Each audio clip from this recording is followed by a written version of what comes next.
પશ્ચિમ Kutch Rabari education trust સંચાલિત માલધારી કુમાર છાત્રાલય માટે 1 કરોડની માતબર ગ્રાન્ટ મળી છે।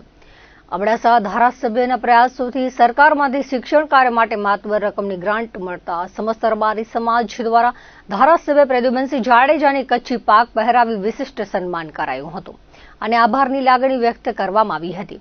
અબડાસાના ધારાસભ્ય પ્રદ્યુમનસિંહ જાડેજાએ કહ્યું હતું કે સમાજની મારા પ્રત્યે લાગણી છે, મારી સફળતામાં રબારી સમાજનો પણ શ્રેય રહેલો છે। 1 કરોડની ગ્રાન્ટ મળી છે તે શિક્ષણ કાર્ય માટે વાપરવામાં આવશે અને આગામી સમયમાં રબારી સમાજ શિક્ષણ ક્ષેત્રે આગળ ડગ માંડે એવી શુભકામના પાઠવી હતી।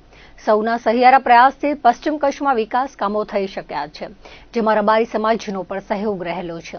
કોઈ પણ કાર્ય પૂર્ણ થવા માટે સમય અને ધીરજ અતિ જરૂરી છે। રબારી સમાજે ધીરજ ધરી તેના ફળ મળ્યા છે તેવું ધારાસભ્યએ કહ્યું હતું। ઉપસ્થિત રબારી સમાજના તમામ આગેવાનોએ ધારાસભ્યનું સન્માન કરી શિક્ષણ સંકુલ માટે સૌ પ્રથમ વખત મોટી રકમ ફાળવતા ધારાસભ્યનો આભાર વ્યક્ત કર્યો હતો। માલધારી એજ્યુકેશન ટ્રસ્ટ એ હાઈસ્કૂલ માટે જે સરકારે બિલ્ડિંગ માટે 1 કરોડ રૂપિયા ગ્રાન્ટ ફાળવી છે, તો એના માટે હું સરકારનો આભાર માનું છું અને આ તમામ રબારી સમાજના અગ્રણી ટ્રસ્ટી સામાજિક આગેવાનો એના બધા આભાર માનવા આવ્યા છે।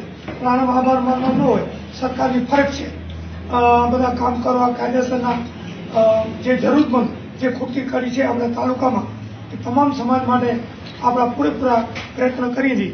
તો આ ઘણા ટાઈમથી એમની માંગણી હતી કે અત્યારે સરકારશ્રીએ એ મંજૂર કરી આપી છે, એટલે આ બધા સમાજના અગ્રણી ટ્રસ્ટીશ્રી મારું સન્માન કરવા માટે આજે આવ્યા છે, તો હું સમાજનો પણ ખૂબ ખૂબ આભાર માનું છું।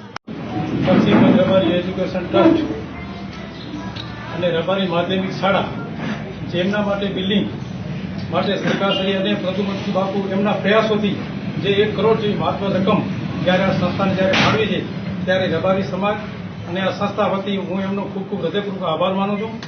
બીજી વાત એ કે ખરેખર આપ સૌ જ્યારે રબારી સમાજના બધા આગેવાનો અહીંયા હાજર છો ત્યારે કે આ વિચાર કેમ આવ્યો, એનું મુખ્ય કારણ એ કે સમાજની ધીરજ અને બાપુના પ્રયાસ અને મારો લગભગ અંદાજે 45 વર્ષથી બાપુ સાથેનો પરિચય, એટલે આ બધું જોઈ અને મને એમ લાગે છે આ બાપુએ બધું આ જેને એમ કહેવાય કે આનો પરિણામ છે, ધીરજનું પરિણામ છે આ।